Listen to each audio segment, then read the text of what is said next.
Hi everyone. आज की ये वीडियो मैं आप लोगों के लिए कम खुद के लिए ज्यादा बना रही हूँ।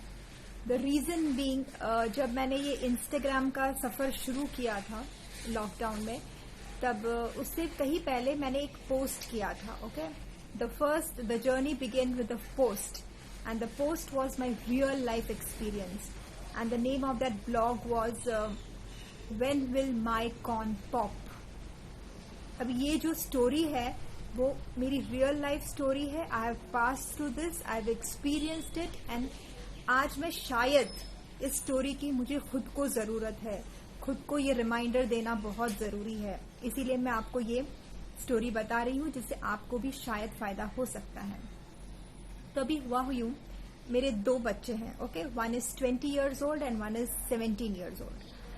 तो अभी वो दोनों टीन एज से पास हुए हैं and as you know parenting is so challenging in this time.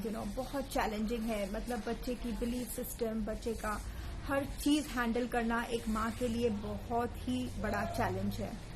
सो ऐसा ही कुछ हुआ था कुछ महीनों पहले कि मेरा जो यंगर वन है, okay, 17 year old, he is quite aggressive, quite मतलब एक चैलेंजिंग बच्चा है एक माँ के लिए, और मेरे अंदर की जो माँ ना हमेशा डरी हुई रहती है और उसकी और मेरी ना थोड़ी सी पटती नहीं है। लाइक वी आर ऑलवेज, और वो पटने का कारण भी यूं है क्योंकि वो सेम मेरे जैसा है। तो याद रखिए, जब आपके बच्चा आपके जैसा होगा ना तो उसके साथ आपकी थोड़ी सी नहीं बनेगी, क्योंकि इंसान जब खुद को देखता है ना सामने तो उसका एक्सेप्टेंस लेवल थोड़ा कम हो जाता है। सो उससे मेरी कुछ अनबन चल रही थी। पूरा दिन गया, वो स्कूल से आया, मैंने उसकी तरफ नहीं देखा, उसने मेरी तरफ नहीं देखा एंड मेरे मन में कुछ ना कुछ उसके लिए चलता था, उसके मन में भी यूं ही कुछ चलता होगा।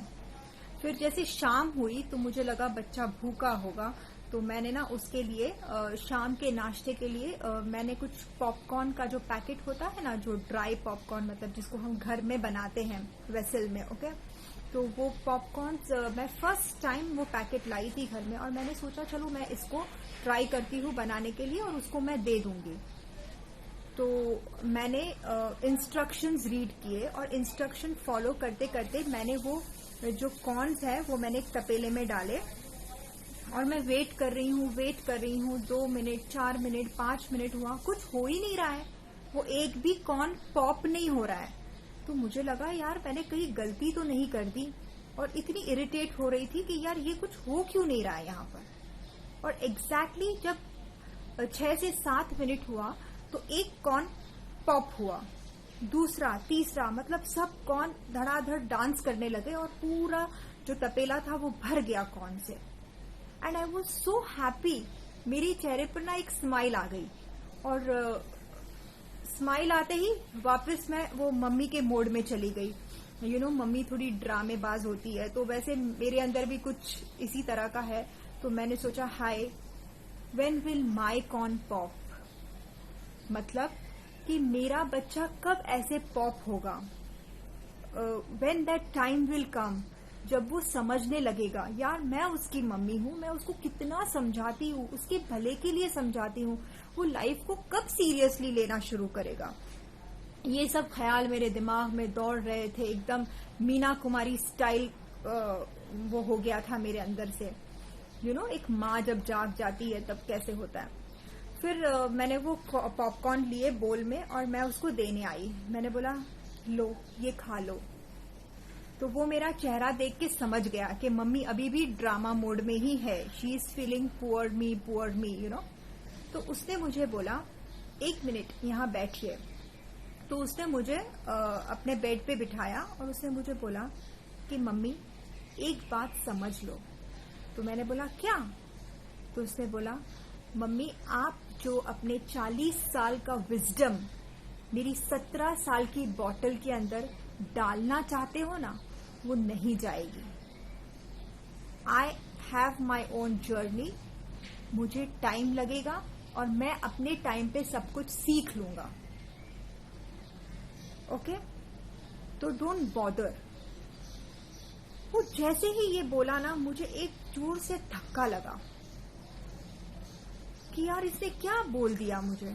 और फिर मुझे रियलाइज भी हुआ कि ये बच्चा जो भी बोल गया है वो बहुत सही बोला है, क्योंकि मैं 40 साल की उम्र में पहुंचकर वो विजडम जो मुझे 40 सालों में मिला है, मैं उसकी वो 17 साल की बॉटल में, मुझे लगता है अभी का अभी इसको सब कुछ आ जाए, अभी का अभी ये समझ जाए, अभी का अभी वो लाइफ को सीरियसली लेना शुरू कर दे।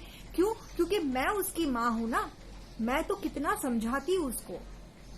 But I realise that doesn't work.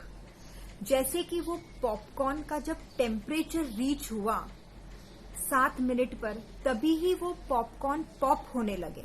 उसके पहले कुछ नहीं हो रहा था, आंखें कुछ नहीं देख रही थी, लेकिन कुछ ना कुछ हो रहा था। First, second, third, fourth minute waste नहीं था, वो गर्माहट जो थी वो कॉर्न के अंदर जा रही थी। बट रिजल्ट उसने 7वें मिनट पे दिखाया मुझे। तो सिमिलरली अपने बच्चों से डील करने में कभी मायूस ना हो जाओ कि यार ये तो मेरी सुनता ही नहीं है, ये तो मानता ही नहीं है, मैं उसको कितना कुछ करती हूँ। आप जो भी कर रहे हो अपने बच्चों के पीछे, वो कोई वेस्ट नहीं है। सब कमांड्स उसके सबकॉन्शियस माइंड में जा रहे हैं। ओके, भले हो सकता है आपको रिजल्ट ना दिखाई दे, बट रिजल्ट तब दिखाई देगा जब उसका सही टाइम होगा। बट ये जो वेटिंग पीरियड है ना, वो बहुत जबरदस्त है, वो तकलीफ देता है एक माँ को, बिकॉज माँ के अंदर वो पेशेंस नहीं है। मैं खुद को बोल रही हूँ सबसे पहले कि वो वेटिंग पीरियड में इतनी एंजाइटी हो जाती ना, बस अभी का अभी तू समझ ले, अभी का अभी तू कर ले। But you have to wait, and waiting period के अंदर आप अपने बच्चों के साथ रिलेशनशिप बिल्कुल खराब नहीं कर सकते। This is a very important point, क्योंकि एक बार आपके बच्चे के साथ रिलेशन खराब हुआ तो आप कोई भी संस्कार, अखलाक जो भी बोलो, there will be no space. But if the relationship is there, everything can take place. So wait for your corn to pop up. Thank you so much.